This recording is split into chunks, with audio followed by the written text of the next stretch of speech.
भारती जी, marketing board के chairman Ajay Sharma ji, Naresh Sharma ji जो पूर्व में अध्यक्ष है, हमारे पूर्व मंत्री ठाकुर रामलाल जी, हमारे राजीव पुष्पिंदर वर्मा जी, हमारे नरेश ठाकुर जी पूर्व में अध्यक्ष रहे, एनएसयूआई के प्रेसिडेंट, सभी साथियों, आप जानते हैं कि आज 3 जगह पर कार्यक्रम है और 3 जगह जहां कार्यक्रम है मेरे को अभी वहां 12:30 बजे देरा में जाना है।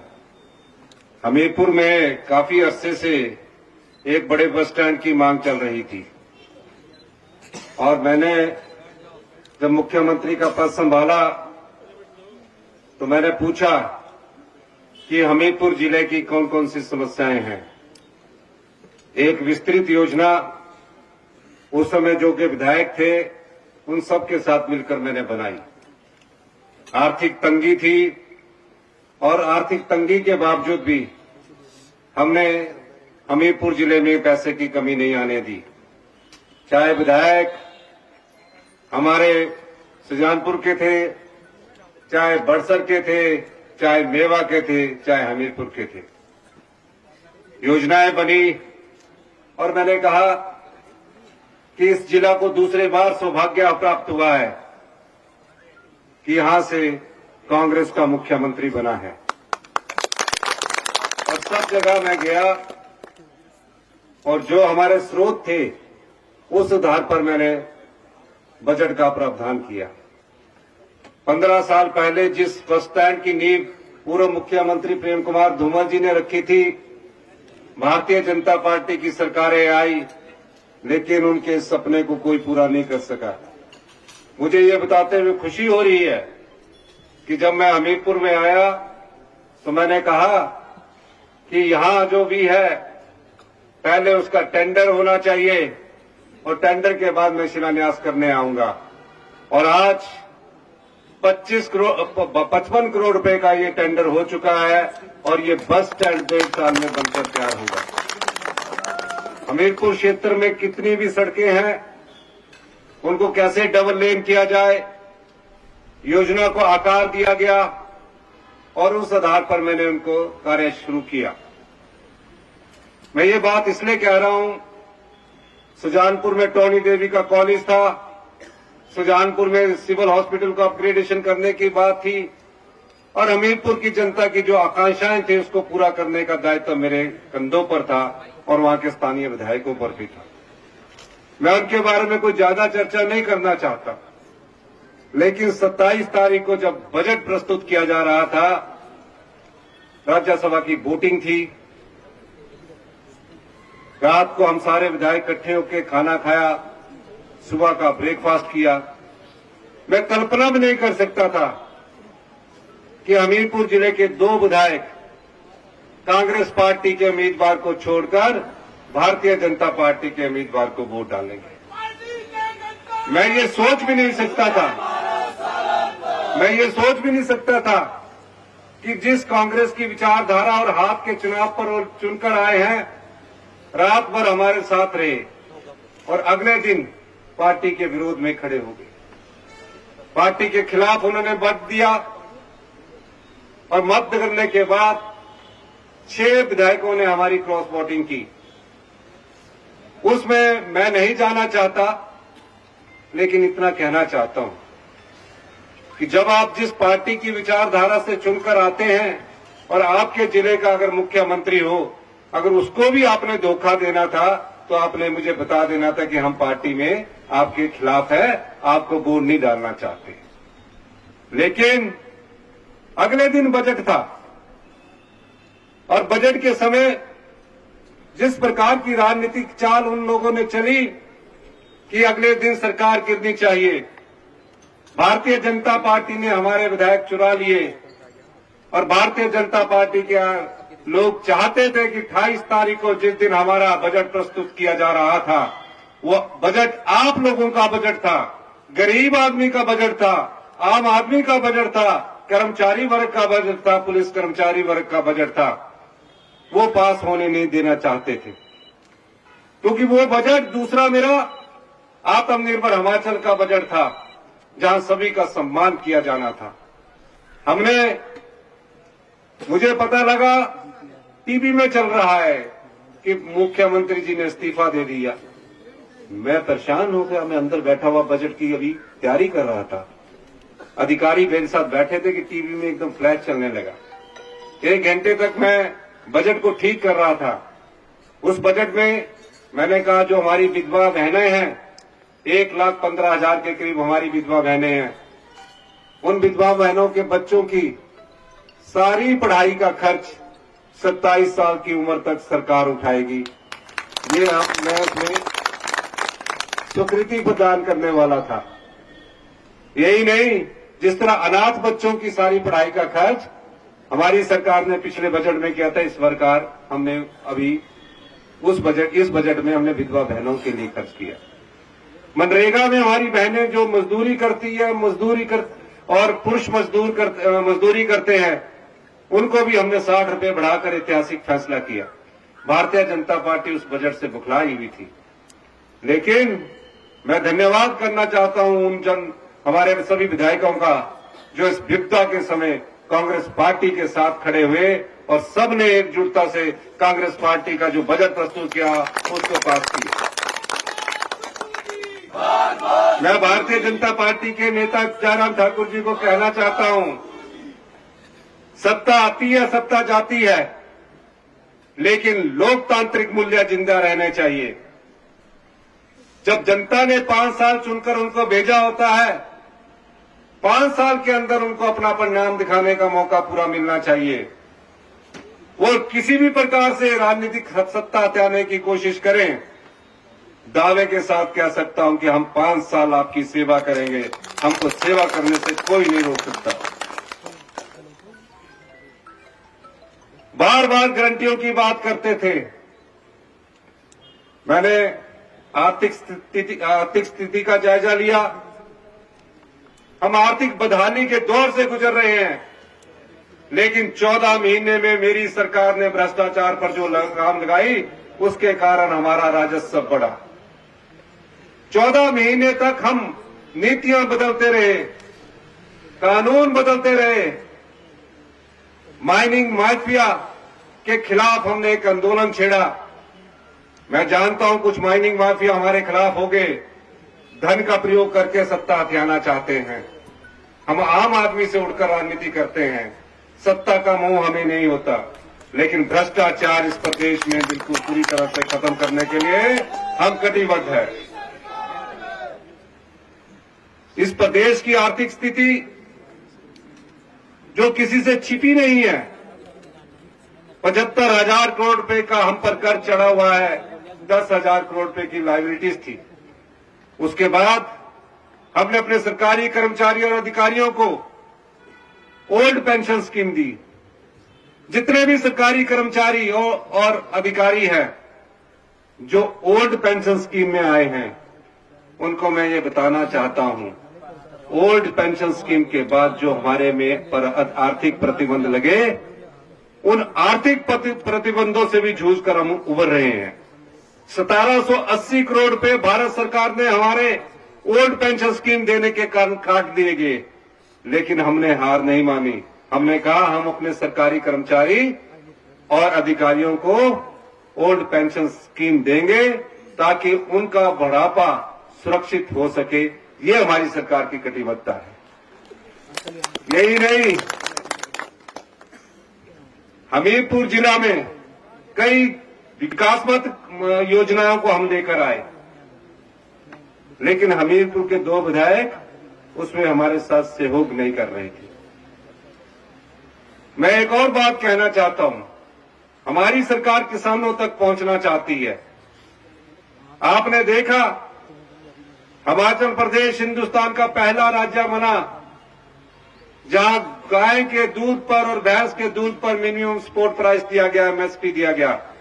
यानी कि गाय का दूध 1 लीटर 1 किलो 45 रुपए के हिसाब से खरीदा जाएगा और भैंस का दूध 55 रुपए के हिसाब से सरकार खरीदेगी।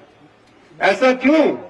ऐसा इसलिए कि जो गांव में बैठा हुआ किसान है उसके हाथों में पैसा पहुंचे। जब आपदा आई, आपदा में 16,000 घर नष्ट हो गए, 4,000 घर पूर्णतः नष्ट हो गए। जिसका पक्का मकान था, एक रात पहले उस मकान में वो सोया हुआ अपने परिवार के साथ था।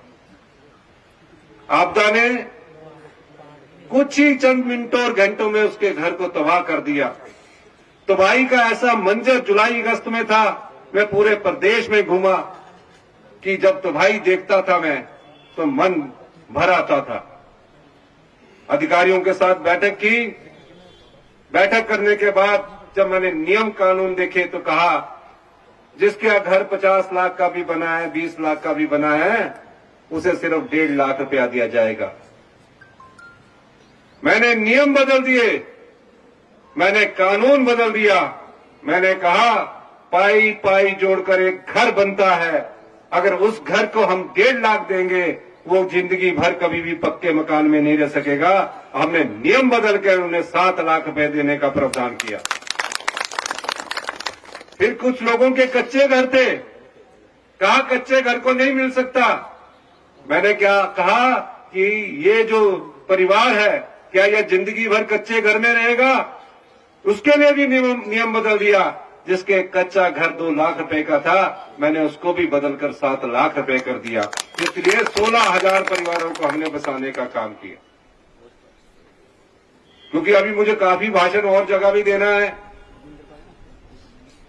पहली बार पटवारी हमारी जनता के पीछे घूमते आए।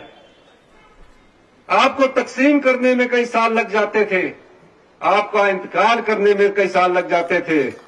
हमने मीटिंग की और पहली बार 1 लाख इंतकाल 3 महीने के भीतर कर दिए गए हैं और 7,000 से अधिक तकसीम के केस कर दिए गए हैं।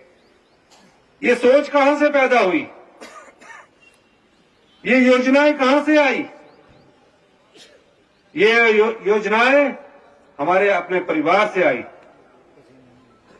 हम किसान के बेटे हैं, कर्मचारी के बेटे हैं। मैं देखता हूं मेरी माता सवेरे खेत में जाती है, घूमती है, बार बार हमें भी कहती है कि अब ये जमीनें हैं, इनको आपने संभालना है। पर मैं कई बार देखता था, विधायक था तो कई लोग आते थे कि हमारी तकसीम करवा दो, हमारे इंतकाल करवा दो। हमने कहा तकसीम और इंतकाल जो होंगे उसके लिए हमने कानून भी बदला, नियम भी बदले। आज आम आदमी का जनजीवन हम सुखी बनाने जा रहे हैं।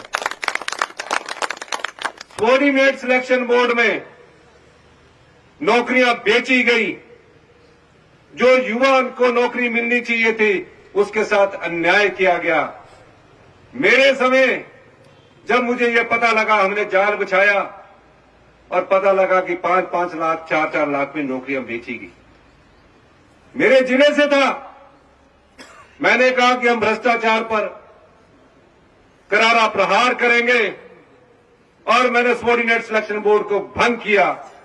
भारतीय जनता पार्टी के समय आपने देखा होगा इस सबऑर्डिनेशन सिलेक्शन बोर्ड से नौकरियां बेची जा रही थी और वो आंखें बंद करके बैठे हुए थे। पुलिस भर्ती का पेपर लीक हुआ और पुलिस भर्ती में युवाओं के साथ अन्याय हुआ, लेकिन हमने उस प्रकार का रोजगार देने से भ्रष्टाचार में लिप्त सम्मिलित अधिकारियों को जेल की सलाखों के पीछे भेजा। आज सबऑर्डिनेट सिलेक्शन बोर्ड के अधिकारी जेल की सलाखों के पीछे जा रहे हैं। और अभी कुछ दिन पहले सबऑर्डिनेशन राज्य चयन आयोग ने हमारा काम करना शुरू कर दिया है। अब वहां भर्तियां शुरू हो गई है। इनके समय कोई रिजल्ट नहीं निकले। हमने 1 वर्ष में 20,000 रोजगार के अवसर पैदा किए। 10,000 आईपीएच में पैरा फीटर्स, इलेक्ट्रीशियन के इंटरव्यू, मल्टीपर्पज वर्कर के इंटरव्यू हो रहे हैं। 2061 फॉरेस्ट में, 1261 पुलिस की भर्ती में, 844 पटवारी में और कितने रोजगार के अवसर। 6,500 बैच वाइज भर्तियों का नियुक्ति पत्र इस अप्रैल में शुरू होने जा रहा है और उनके टेस्ट भी शुरू होने जा रहे हैं। तो ये हमारी सरकार की कटिबद्धता है।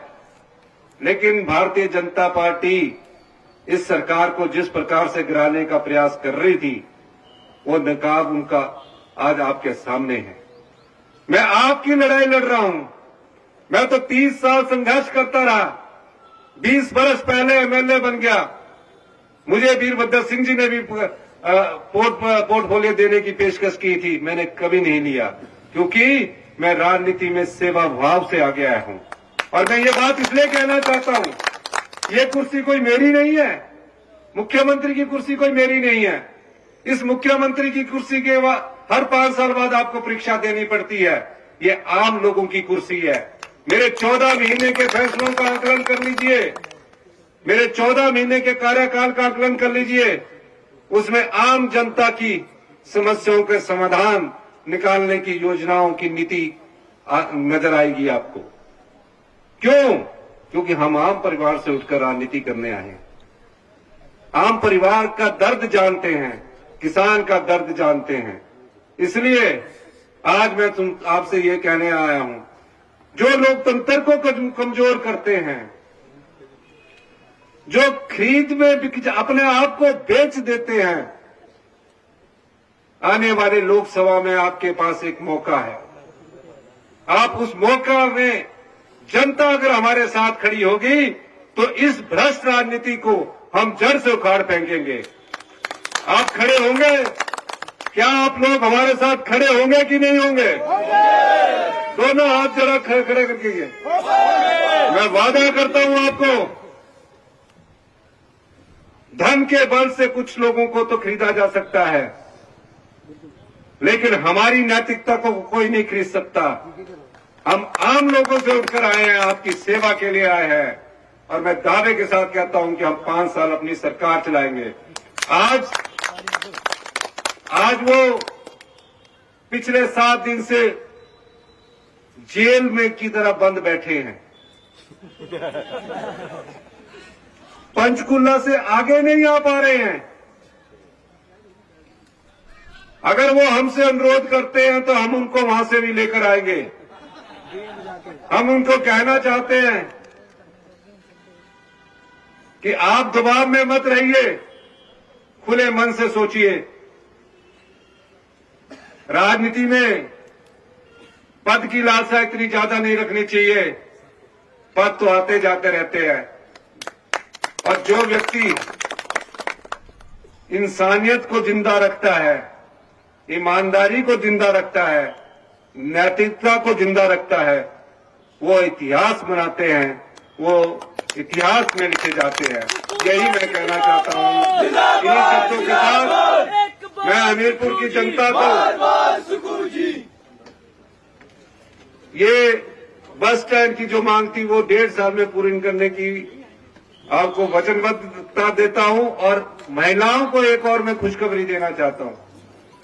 18 साल से ऊपर की जितनी हमारी बेटियां हैं, माताएं हैं, बहनें हैं, कल हमारी कैबिनेट होने जा रही है, उसमें हम बजट का भी प्रावधान करेंगे और 1 अप्रैल 2024 से 18 साल की सभी बेटियों को, महिलाओं को हम पेंशन की इंदिरा गांधी प्यारी बहना सुख सम्मान निधि से सम्मानित करने जा रहे हैं। ये हमारी गारंटी थी जिसको हमने पूरा किया। इन्हीं शब्दों के साथ आपका बहुत बहुत धन्यवाद। जय हिंद, जय भारत।